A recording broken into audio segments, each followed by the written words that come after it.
Find out in about 2 days if we suck or not. And then we'll and then we'll try it again with Incredible Hulk. It takes longer than that. Well, I expect 2 days.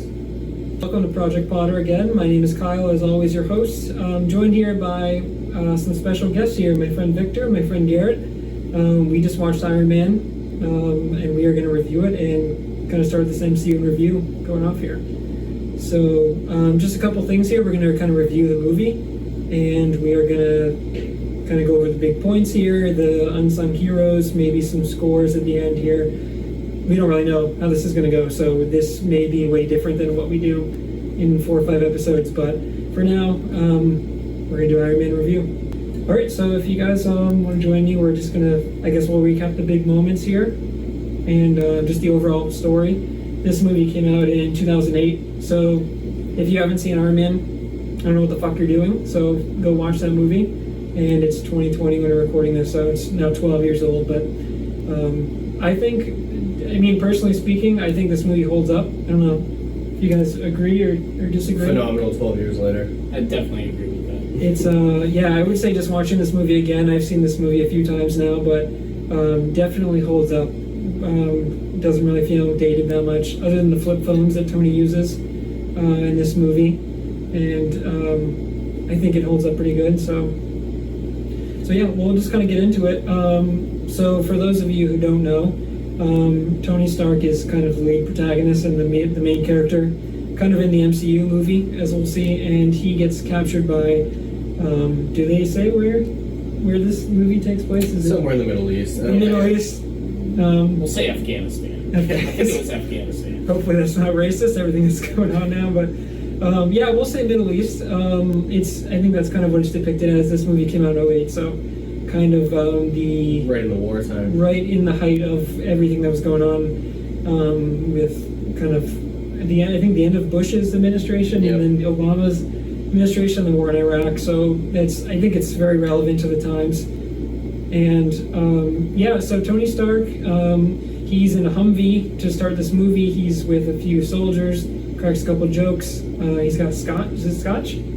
Most likely. Probably very expensive scotch. Yeah. Taking photographs. Because I think he's a billionaire at this point, is he not? Oh, yeah. He's a celebrity. Yeah, he's for sure. He's, as we find out throughout the movie, his dad, Howard Stark, is kind of a big wig in the invention scene, and kind of, he knows how to make shit, basically. The Merchant of Death, as they call him. The Merchant of Death. I think they call Tony that. Yeah, it was Tony. Yeah, and so he kind of adapts that nickname. And so he's rolling with some Humvees. They run over like IED. Yep.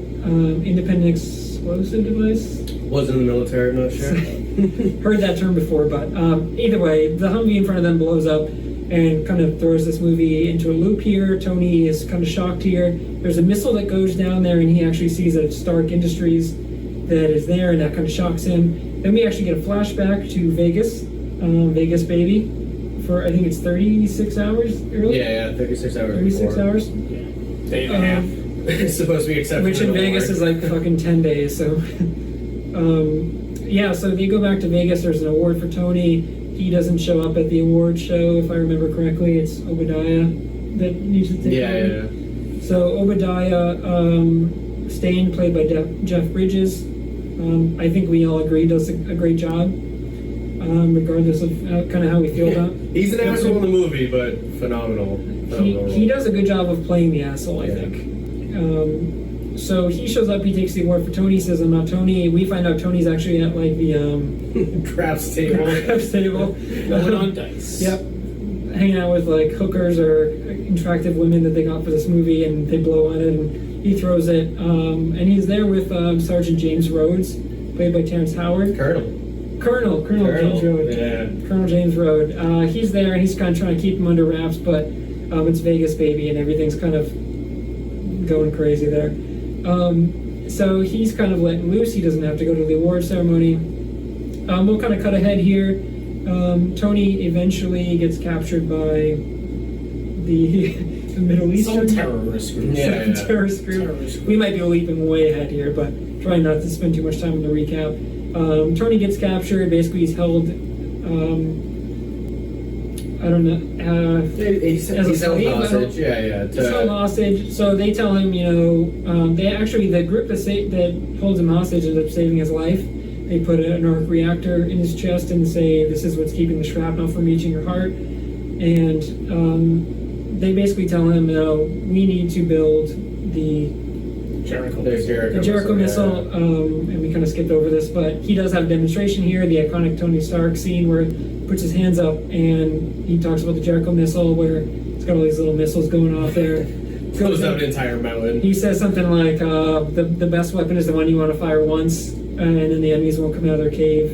I don't know if you guys want to hit on that at all. The enemies did come out of their cave, and they got him. They definitely came out of their cave, and that Jericho missile didn't do the job because Tony gets captured after that presentation. But Tony gets captured. They tell him, "Hey, we need you to build this Jericho this Jericho weapon."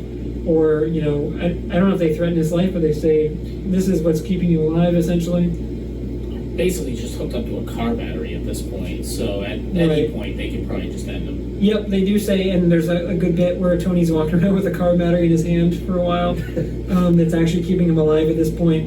But he's basically forced to build this weapon, or they're going to kill him, or end the car battery, like Garrett said here. So Tony starts building the kind of the weapon, but then he kind of off tracks and starts building the suit, or what we know as the first Iron Man suit here. And eventually the group actually knows that, hey, they're taking a look there. There's like one dude on a camera, like a webcam. And he says, we kind of noticed you're not building the weapons. It looks like you're building a suit, because there's like a scene where he's like kicking up. Like the prototype on his knee. Yep, he's got a prototype on his knee, so he's kind of building a suit there under secret. But they basically say like, "Yo, you shouldn't be building the suit. You should be building our weapons there." Tony's like, "Yeah, don't worry about it. I got it. Like I'm gonna build it." There's a doctor there with him. He's building it, and eventually we get to a scene there where he actually builds a prototype suit, and he was building this all along to kind of escape, and he ends up like fucking all of them up, like out of the cave. Yeah. So he's trying to escape with this. There's a great scene where he flies up, crashes into the ground, which as we said when we were watching it, he would definitely die from this. Little unrealistic. Yeah. Anything goes in the movies. Yeah, it's the Marvel Universe. We kind of know that a normal human would die hitting the ground, but Tony is fine because he's Iron Man, so he's just a little dinged up. Shakes it off. Yep, shakes it off. Yeah, for me, the craziest part of this intro is, of all the Marvel superheroes that you're going to see throughout this whole thing, this is the most traumatic experience to create a superhero who becomes so iconic. I mean, he never planned to be Iron Man. He was, as we'll see the quote, he's philanthropist, billionaire, playboy, blah, blah, blah. Mm-hmm. He never planned to be a superhero. Right. And he got kidnapped and captured and was forced to create something to save his own life. And he ends up being, down the road, the greatest, or one of the greatest superheroes of all time through traumatic experience. It's crazy. Yeah, and I don't think they explicitly state this, but I think at the beginning of the movie, Tony is there for like a PR campaign, basically. Yeah, pretty much. He's hanging out with the soldiers not because he's gonna enact in the war, but because he's just kind of trying to make like an appearance. Like Vic said, well, there's an eventual quote. I forget which movie it's in, but yeah. I think is it Avengers, maybe? It's definitely one of them. Where they say, like, take the suit off. I think it's Cap. He says, like, take the suit off. When I remember the suit, yeah. He goes, fudge with this playboy billionaire. Like, yeah, so this, yeah, great line. So this is kind of a glimpse into that, but, yeah, I mean, basically, like Vic touched upon, he's kind of there for a PR campaign or just to kind of show his face or put a name in there, and he's thrown into a world of a hostage situation, basically, where he's fighting for his life. So, yeah, I mean, anything. Basically, just he spent his whole life creating weapons for whatever reason. Doesn't matter. Peace. He doesn't care about it. That would put him out of business, as he says in that first kind of couple minutes of the film. So he spends his whole life creating weapons, and then ultimately it ends up he is the ultimate weapon. He turns himself into a weapon, and that's pretty cool because he didn't foresee that coming. But that's when you get taken captive and held in a cave for who knows how long, your only way out is basically fight your way out. Yeah, build yourself up to be the ultimate weapon, and that's what Iron Man became. Yeah. So eventually, kind of skipping ahead here. So eventually, he does kind of escape, even though he flies into the dirt. And then I think Happy picks him up, played by.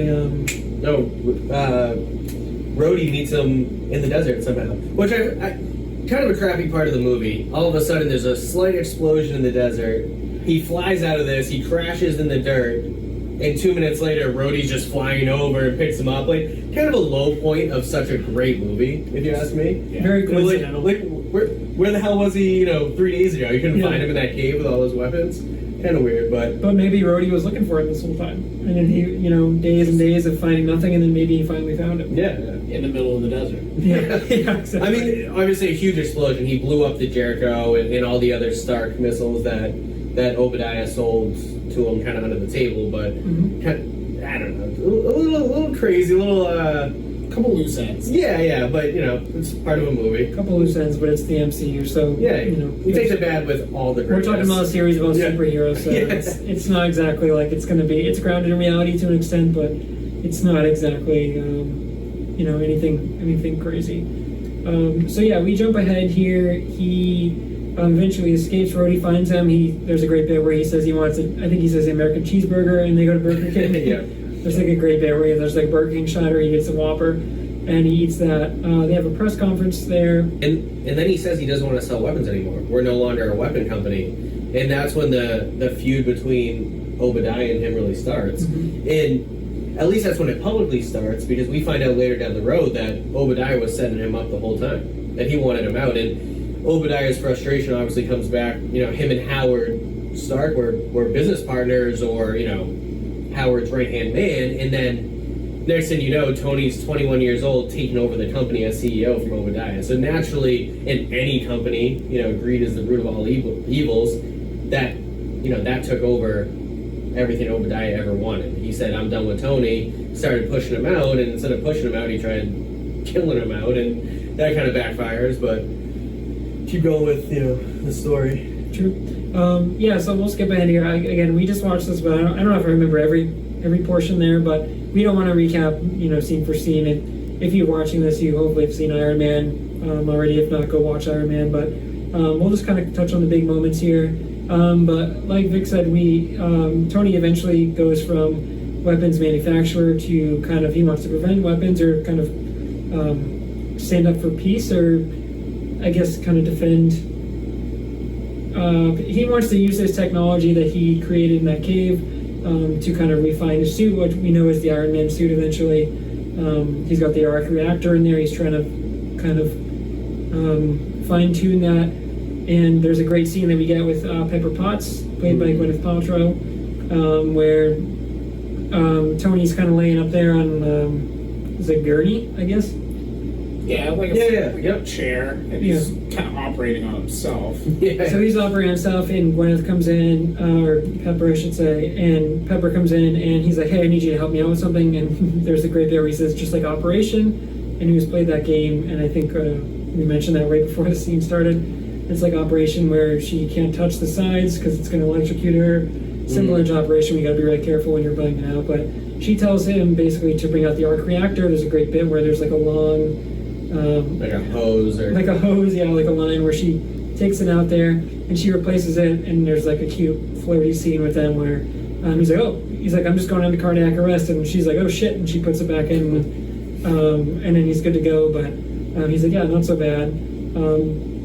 Eventually, I don't know if I'm skipping too far ahead here, but just kind of the overall plot. Obadiah kind of wants to harness that power. He gets like a group of scientists, or engineers is the more appropriate term.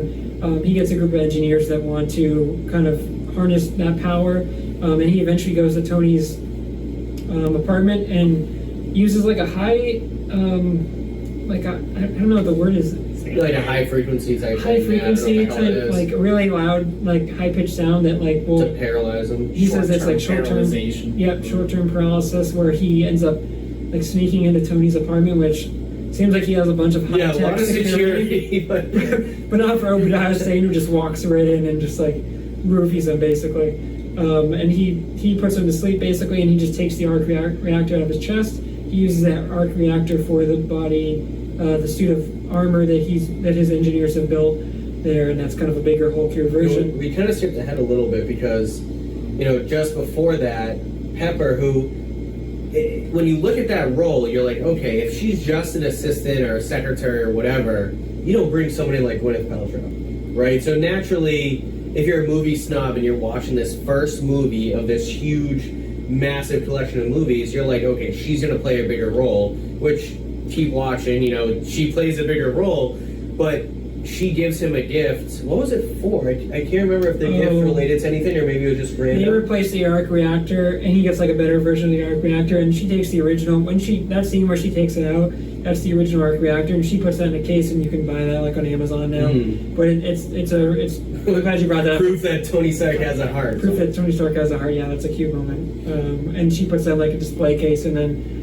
As we'll see in just a bit there, that's actually where ends up saving his life down the road. Yeah, he crawls his ass downstairs. He has to go back to that original arc reactor and put it in once Obadiah takes... Actually, it's right after the scene we were just talking about where Obadiah takes the arc reactor. Tony's paralyzed, and he crawls, and the only thing left is the other arc reactor, the original one that he got. And that's the one he made in the cave, too, right? That's the one he made in the cave, yeah. And I think it's kind of worn out, and it's kind of... used up, and it's not as efficient, so that's why he has I keep saying Gwyneth, Pepper take it out. But yeah, because that's the only thing after Obadiah takes it, that's the only thing that he has left. So he has to crawl back to that, and we get that scene there. Yeah, I mean, I think we also skipped over a pretty big scene too with Pepper when Tony Stark actually shows up to the function or the ball or whatever that is. And he actually is just kind of there to piss people off who didn't think he'd be there. So he shows up, and then not only on top of showing up, he asks Pepper to dance, and she's kind of taken back by that. I think at this point she doesn't know what to expect from him, working for him, and obviously there's some interest there, but she's still an employee, and then he asks her to dance, and then it's kind of in front of everybody showing like, hey, maybe, he's sleeping with the help, for lack of a better phrase. And it's funny because you talk about Tony Stark as a superhero, but humanize him a little bit. That moment kind of shows it like some humility, where he went from playboy, philanthropist, all that, to more of like, do I have feelings for somebody? Like, I don't want to, incite war anymore. I don't want to be a playboy. Am I falling in love with my secretary? It's kind of weird, like, you watch his transition kind of quickly over this movie. This is the first time we really see he's vulnerable. Yeah, He realizes there's someone in his life who knows him better than himself, and I think that's a big... What's your social security number? Yeah, exactly. He has no idea. Social security number, and he doesn't. So missing a few digits. He's like, shit, I kind of need this girl around. Yeah, that speaks to Pepper's importance too, of just, not only does she do like the bookkeeping that we see, but I mean, like we said, the social security, she says, what's your social security number? And he says 5, and then she's like, you're missing a few digits there. But yeah, again, I'm sorry, we kind of skipped over that scheme, but yeah, there's a nice party where we see kind of bits and pieces of their chemistry, and I think the chemistry in this movie is actually really good for them, opposed to some of the other movies. I think Iron Man 3 kind of focuses on that, but I have a hard time with Pepper and Tony, but I think in this movie, rewatching it, I saw more chemistry than I initially thought. As you work through all of the movies with Tony Stark, outside of the suit, it kind of falls in line. He's a very weird, kind of typical scientific engineer type person. Like, he doesn't like things handed to him. We'll see throughout, the entire series. He never shows physical affection. His emotions, when he does show them, are just super deep.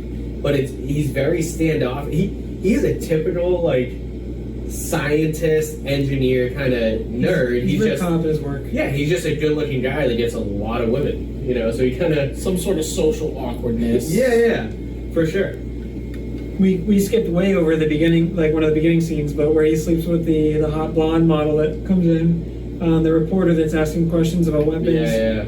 That's when I think she brings up the death machine. or bring your death, or some terrible nickname. Yeah. that's kind of his little fling before he Some newspaper headline. sees Pepper. Yeah, that's actually our introduction to Pepper. But that's when she kind of wakes up in the morning and we see Tony Stark's amazing. Oh, it's phenomenal. Amazing scene where it's like the I don't know if it's the blinds or digital representation. Pacific Ocean. The weather in Malibu is 72 degrees.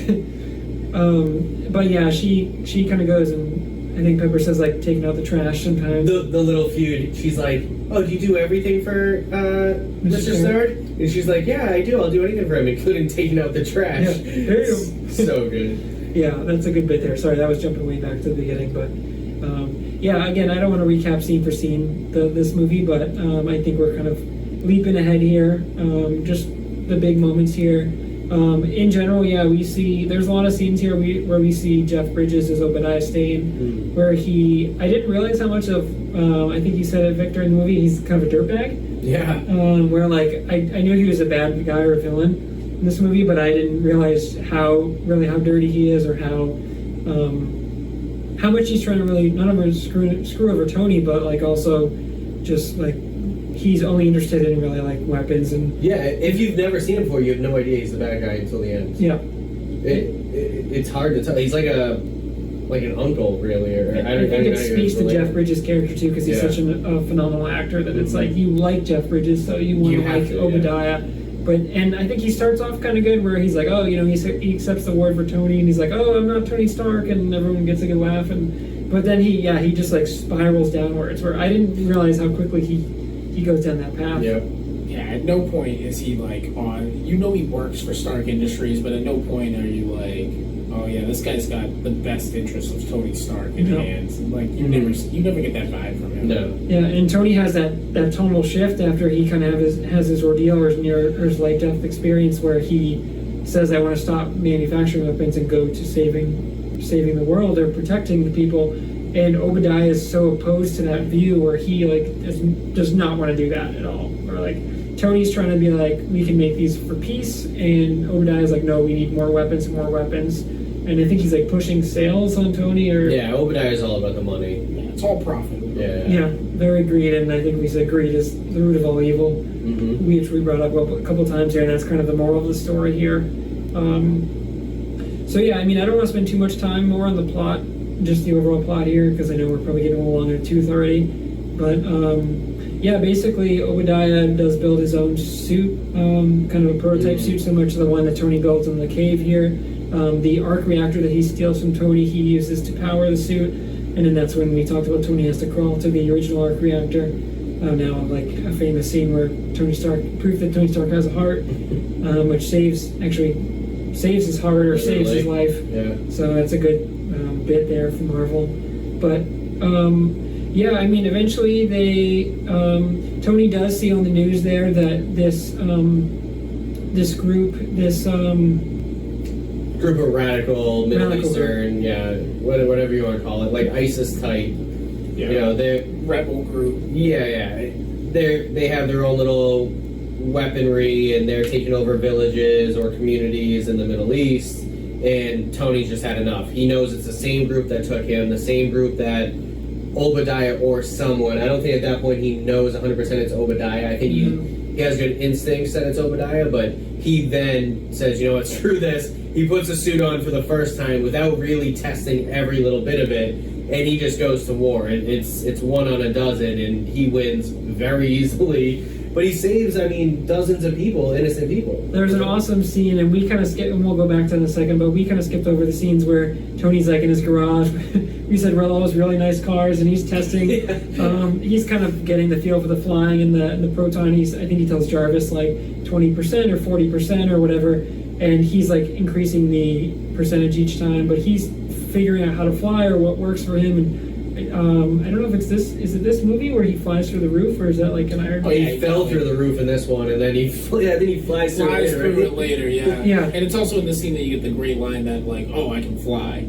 Like, and he walks away all cocky, like I figured it out after he develops his like even after his failure. Snowboarding boots that have rockets in them. Yeah. So eventually, that's kind of the middle of the movie where he kind of is working on perfecting that skill.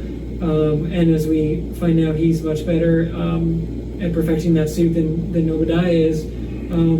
There is a great scene that's going to lead to the end of the movie where he goes up towards the moon, where he's going up in the altitude there, and he starts freezing, or suit starts freezing, where Tony actually loses power. And this is kind of a huge moment because he realizes, I don't know how he figures this out, but I think just from trial and error, he realizes my suit, if I get too high in the altitude, my suit freezes, so he loses power, gets emergency power back, and there's like a great bit where he zooms in through the street, and then I guess he just perfects that and learns from that. Yeah. And he gets that excitement. He gives us like a good like woo, like as he like comes across the street saving his own ass. Yep. Scrapes the street. Just comes up. Yeah, that's a cool scene. But yeah, I mean, they don't show it, but he does find a way to correct that problem and create like some sort of de-icing agent that. And he knew Obadiah wouldn't later on. Yep. So that was a little bit of foreshadowing there on the film. Yeah, that'll end up being a big scene at the end there. But yeah, basically Obadiah's got the prototype suit, or the suit that we saw in the caves there, so it's kind of a bigger, bulkier suit, and he says it's improved. But he eventually, I think we're skipping to the end here. Is there anything that you guys want to touch on before we kind of jump to the last fight scene?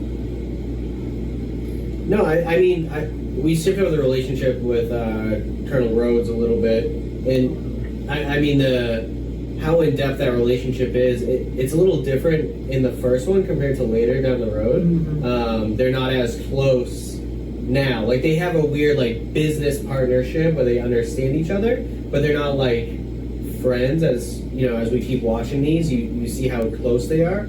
But in this, I love this scene when he's coming back from the Middle East after, kicking all those dudes' asses. And he, like, Colonel Rhodes doesn't even know what to do. Like, he knows it's Tony, but he's like, Tony, what are you doing up there? And it's, like, so low-key. Like, he's in a T-shirt in a military base being like, just hold on, guys, just hold on. He's, like, watching his friend get shot out of the sky. Like, kind of a weird scene, but so good. That's a cool scene where they have the two fighter jets go after Tony, and they said we got an unidentified bogey, and he's like, "Yo, it's me, it's me." And like, what do you mean it's you? Yeah, he says like, "I'm driving with the top down," and then he's like, "Oh, why are you out of breath?" He's like, "I'm jogging." He's like, "I thought you were driving with the top down." It's like, yeah, Tony's caught in a lie here, but it's cool because there's a cool scene that we didn't touch on where he takes out like one of the wings of the fighter jets, and some dude he ejects. And his parachute's not going to go, so Tony actually has to go, like, kind of save him, and he dives down and punches his chute to go out there. Which is kind of like a great scene, I guess, for, like, the United States side, because it shows that this brand new weapon, whether they know it's a robot or actually human piloted, it shows that he's a U.S. ally. Like, he's not trying to kill, U.S. or whatever. Like, it just shows that he's on their side. But I think they still attack after that. Well, they don't know. I think Rhodey knows because Tony's kind of playing it like he's kind of playing a cat and mouse game where he doesn't. He's like, "Yo, it's me," but he kind of messes with the planes, and then I don't think it's until like they're gonna shoot him or like the second plane where he says like it's me. He calls him back and he's like, "It's me." He like, kind of latches on to the underside of the plane. I don't know what's going on there. I don't know if it seems a little desperate, and then calls under your belly or something. Like, hey, it's me. I'm in the suit. I am the weapon. And that's when he kind of tries to tell him to like call off the dogs. Yeah. And but at that point it's kind of too late. He flies off the plane, and that's when he smashes the window. And what do they use for the news like headline? What do they call it? I guess something test or whatever. Oh yeah, and then they just call it a field test or something like that. Yeah, like a field test. Field test gone wrong. Yeah, that's what it was. Yeah, that's a good bit there, but yeah, I'm glad we touched on that. Rhodey's relationship with Tony, I think, is really good in this movie. As we'll see, like, this is the only movie Terrence Howard is in, which is a shame, because I think we collectively agree, like, he kills it in this movie, and Don Cheadle replaces him. Yeah. And Don Cheadle's a great actor, but... nothing against Don Cheadle. Nothing against Don Cheadle, but, like, personally, at least for me speaking, having watched the other movies, I just don't think he brings the same energy and the same level. It's a different character. He's very serious as opposed to Terrence Howard's kind of, he's still serious, but he's playful, Tony. Yeah, and I wonder if that's more of like the directing, and I don't want to go too in depth on that, but is it more of the directing or is it the acting? Because if you watch like Terrence Howard in this one, he's kind of laid back and like he jokes around a little bit with Tony, and they have like a weird little rapport. But Don Cheadle later on, I guess Don Cheadle jokes around. Don Cheadle, you're right. Don Cheadle's a serious dude because he jokes around a little. They try too. and capture that magic later on. I think they try and capture that magic with Don Cheadle, but like at least for me, and maybe this will change when we're rewatching, but like I just never felt like the connection, and it's not even like the actor change. Maybe it's because the acting style was so different between like Terrence Howard and Don Cheadle, but like I just felt like the kid, like watching this movie again, like it seems like they really had a good connection. They felt like good buddies or good friends. And then like Don Cheadle, I feel like it's it's Iron Man 2. We'll see in a bit where like he walks into like the courtroom, I think, and he says like, "It's me. I'm here. Get used to it." And it's like it's just Don Cheadle, where it's like he's basically saying like, "I'm the actor playing this character now." Yeah. And it's like I just feel like they have their moments, but I feel like they never really like connect like Terrence Howard and Tony do in this one. It'd be interesting to see what Terrence Howard would have done with the role had he been in all three films and throughout the Avengers and all that. Would it have changed anything? Would it have added more excitement? I mean, he definitely brings a different type of charisma. So it's really one of those interesting roles where it hasn't happened a lot in the Marvel Cinematic Universe, where an actor just kind of bows out of a role. Mm-hmm. But that's what happened here, and I mean, it happened with Incredible Hulk, which we'll touch on next, but you just, one actor just is like, I don't want to do it anymore, and they leave, and that's fine. But this one, I think, kind of hurt the universe. I mean, that's a great point. I mean, if you think about the future movies, this movie, besides the main character, takes two characters throughout the whole series, between Pepper and Pepper, Tony, and Rhodes. So, Rhodey is in almost every Avengers movie. He becomes the Iron Patriot. I mean, just talking future, and Pepper, obviously that relationship becomes more in depth. But I mean, obviously we don't want to flash forward too much, but there's not many people from Captain America or Thor that last the entire series. Mm-hmm. But those are two main characters that make it through the whole thing. Mm-hmm. Kind of impressive. Not to go forward too much, but I hate to say it, but we'll never have another chance to talk about Terrence Howard and what he would have done had he kept the role. So this is kind of where you gotta say you gotta emphasize it. Absolutely. Iron Patriot would have been totally different had he just been like, I'm gonna keep doing this. I'm gonna keep playing Rhodey.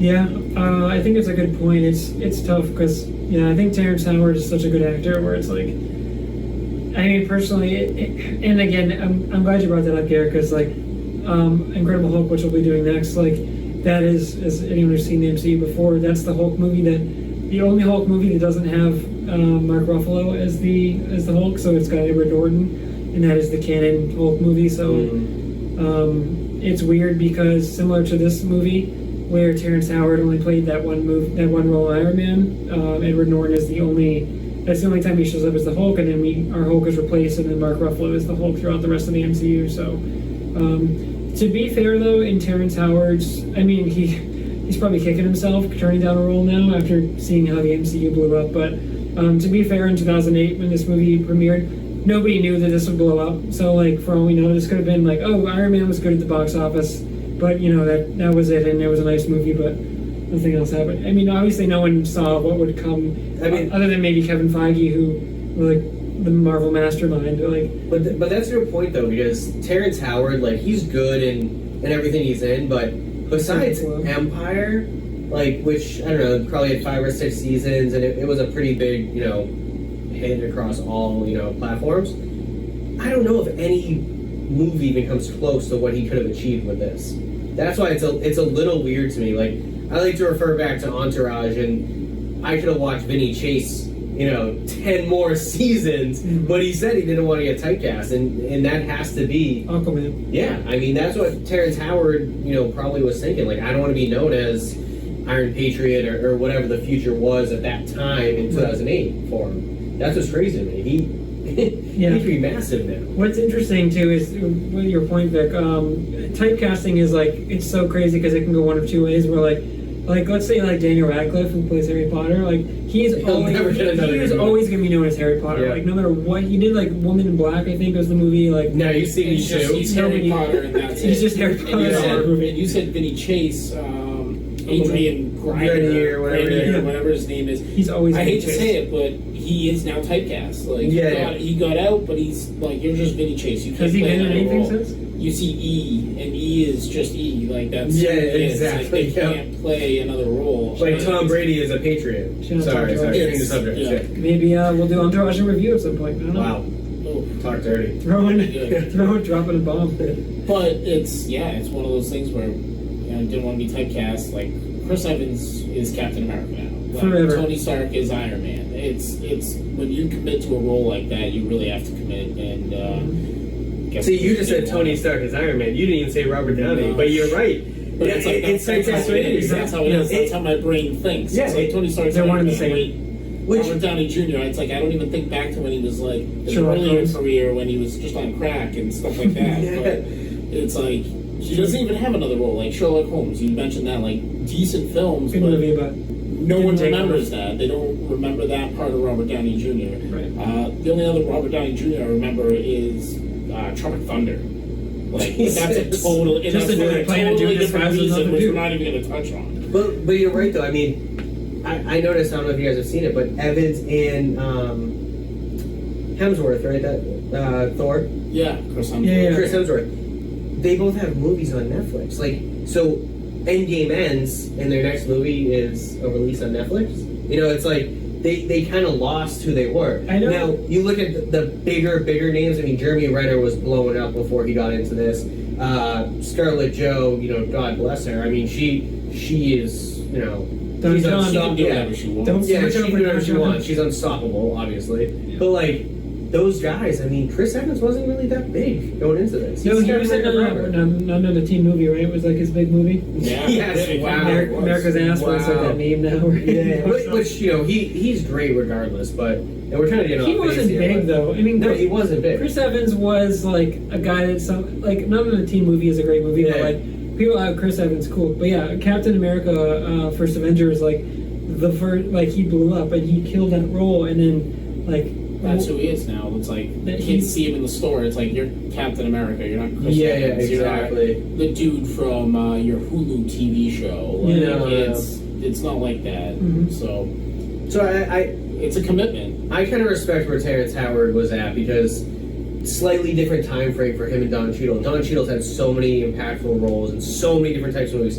He's been a detective. He's been a gangster. He's done everything. And he's been phenomenal at it. And I don't know if he's won awards. I'm sure he has. he was proven. Yeah, exactly. Terrence It's been Howard around was since, like the Golden Girls. Like literally, like since the 80s. and he's Cheadle was probably established. okay going out with something like this. You know, he's probably close to his 50s now, Cash if grab, not. Exactly, you know, and good it's a role, huge good role, pays well, take it. Exactly, surrounded by great actors. Where Terrence Howard was like, well, oh wait, I still have some opportunity. Am I going to commit to this for the next, 12 years, right? I mean, Yeah. well, 11, I guess, was ended at 19, but still, I mean, Yeah. that's a big commitment for It's the a big rest of your commitment. career, essentially. Mm-hmm.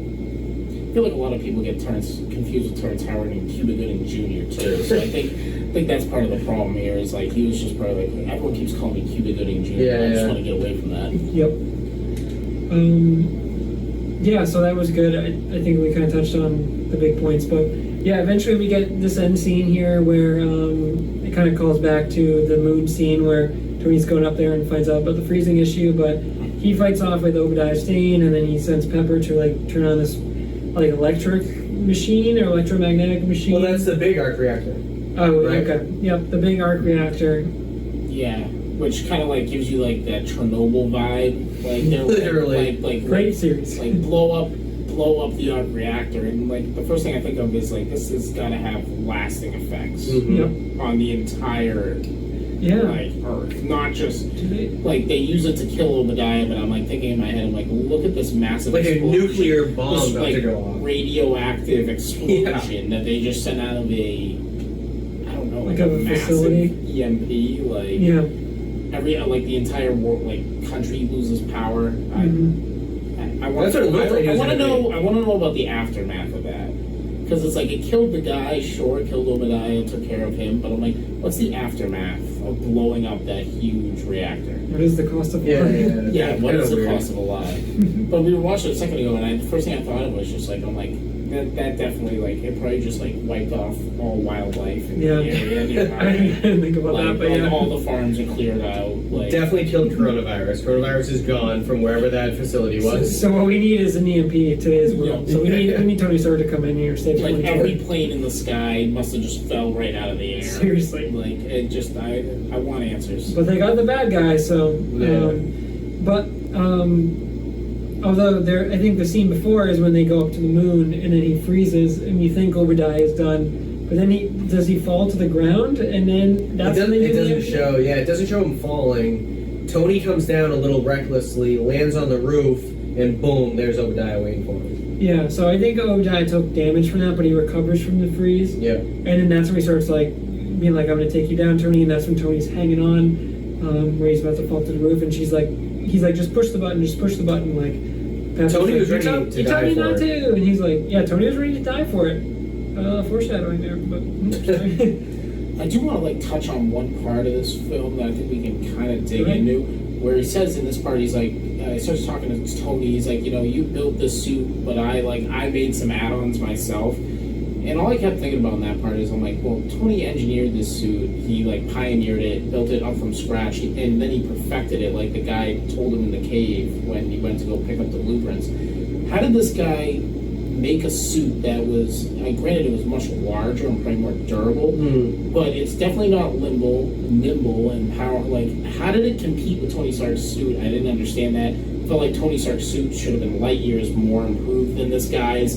He literally just popped in the power and then was like, "Oh, I'm just going to get inside and I know how to pilot this." See, I was thinking that too, but if Tony and Obadiah had the same arc reactor in both suits, Yeah. I think Tony's suit clearly outmatches him. Exactly. Because when he went to go up to the sky, he had 15% power. So he started with, 25% power? Yeah, so maybe that... Because I agree. Okay. Because Obadiah wasn't an engineer. The engineer that Obadiah almost killed was like, I couldn't do what Tony can do. So, I mean, there's no way they had the advanced technology. It has to be the power, right? It has to be Tony using his suit at 20% and less. I think it speaks to Tony's genius too, where it's like I think what this scene kind of speaks to is that, or going back to that famous scene where Jeff Bridges' character yells, Tony Stark built us in a cave with scraps, and I think that what that means is that they have an engineering team, but Tony Stark is so still smart. not as brilliant. He's so smart and he's so like brilliant that he can build that shit in a cave with half the materials that a whole engineering team can do. So I think that speaks to kind of what you're saying. Why was Obadiah's suit not as good? I think it's because Tony is just that much smarter than everyone else, and he's just that much better, and so that's why he can build a suit and he can trim it down and make it so it's more agile. But like Obadiah's dealing with this is the best that my engineer team can do. Where Tony's like, I can slim this down, I can make this go faster, I can fix the freezing problem. I think that Tony is just that much ahead of the game, that he figures it out before the smartest engineers that Obadiah can find. Well, that's what I was saying. What I was originally saying was basically just Obadiah's suit, when they were in the physical fight, and it must have been the 20% power, because I felt like Tony's suit should just totally overpower that kind of.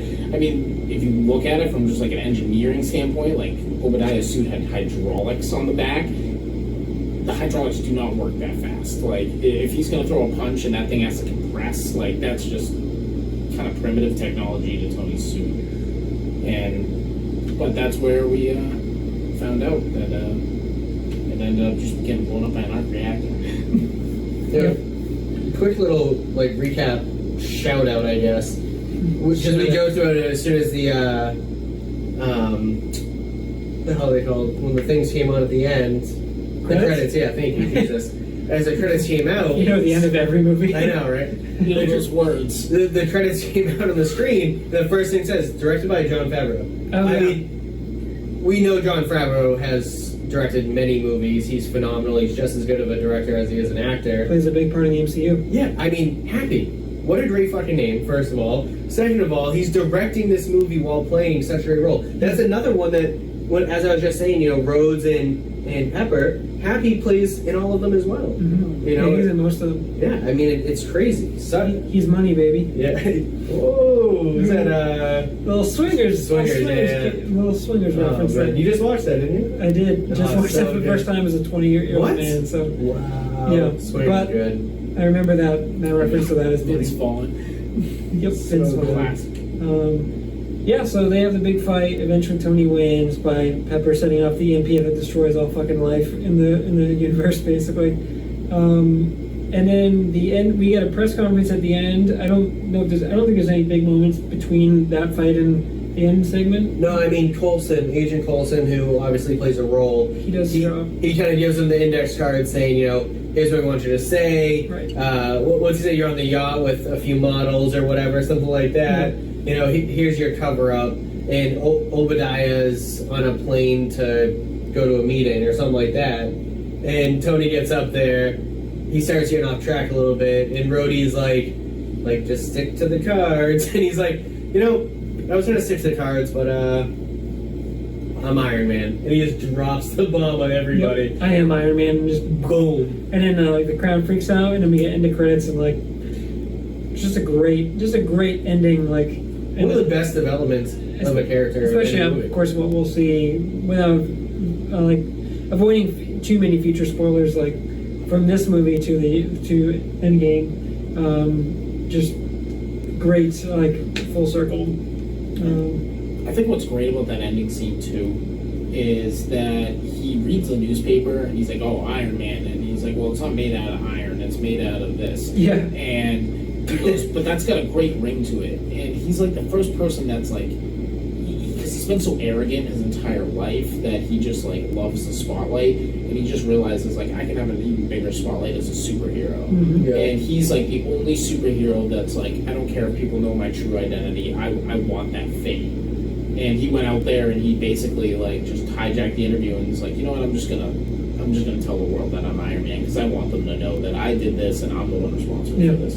Whereas everyone else will wear the mask or hide, or you know, they don't want that kind of spotlight, and he's the complete opposite. Yeah, he's like I want all that. Exactly. If you comp to like DC, which we don't want to go down there, but like Batman, Superman, like they try to hide their identity the whole time. Like Iron Man, literally one movie into it, which seems like if you watch like the movie, it's over a few weeks, if not less. Really, it feels that way, right? I mean, maybe a little longer, but 36 hours, right? yeah. And then from development of the new suit, but then I don't know if there's Probably about a week. it feels pretty quick. Probably about a Of week. course Yeah. it's And he's ready to own that spotlight. He's like, I am Iron Man, dude. He's like, come at me. exactly. Like that's badass. It's like, yo, I'm fucking Iron Man. Yeah. Come at me. He's like, yeah, who wants me? Which, Come get it. He has a rough going. There's a the way great through, but actually. I know he said no future spoilers, but like I think Iron Man 3 is when he's like, "Yo, this is my address. Come at me." literally. Like, and then that's when, of course, things happen. But so that's pretty much Iron Man 1. So I think we'll just do kind of our outstanding actor, I guess, or like an unsung hero. Who you guys thought as like kind of the best actor or actress that stuck out in this movie? For Iron Man 1, this is kind of the kickoff of the MCU. Let's go first here, and we'll probably agree on this, but I think Terrence Howard, it's an easy pick to say Robert Downey Jr. as Iron Man, but I think Terrence Howard in this movie as Colonel Rhodes just really adds an element that I don't want to say we don't see with Don Cheadle, but it's just a different element where it's really too bad, as we talked about earlier, that we couldn't have seen Terrence Howard through these movies, because I think it could have added a really nice element and a fun kind of like a buddy cop almost sort of segment to him and Tony. But I think Terrence stands out the most in this movie. It's really Tony, Pepper, Terrence Howard as Colonel Rhodey are kind of the main characters. I don't know if we really have any other main The characters. girl from the press has a couple little blurs. Yeah, she's quick. Jeff Bridges, obviously. Jeff Bridges, of course, is Obadiah. So it's really those are really the four main characters. And I just think Terrence Howard sticks out the most. I'm gonna go devil's advocate because I feel like we were all gonna go Terrence Howard. This is gonna like sound bad because I don't know his name for this review, but actually the scientist or the dude that was trapped in the cave with Tony Stark, that Great role. saved, Absolutely. the doctor who saved his life. Yeah, we I did think look at this he's name. an underappreciated role there because he's only in the film for maybe less than 15 minutes. And for those 15 minutes, you go from hating him, thinking he's the enemy, when Tony first wakes up and he's like, hey, basically, the only thing keeping your heart from getting hit with shrapnel is this, device that I put in you, and it's attached to a car battery, so you better listen to what I say. You learn that you actually kind of have some attachment to him by the end of it, which is only about 15 minutes later in the film. Sean Taub. Yep, American-Iranian actor. And he's phenomenal. I mean, He does a great great job, and I think no one will talk about him, so that's why I'm going to bring him up. And I think really, you kind of get a connection to him really quickly, and then he gets taken away really quickly. But if it wasn't for him, there's no Tony Stark, there's no Iron Man, there's no nothing. It saves his life.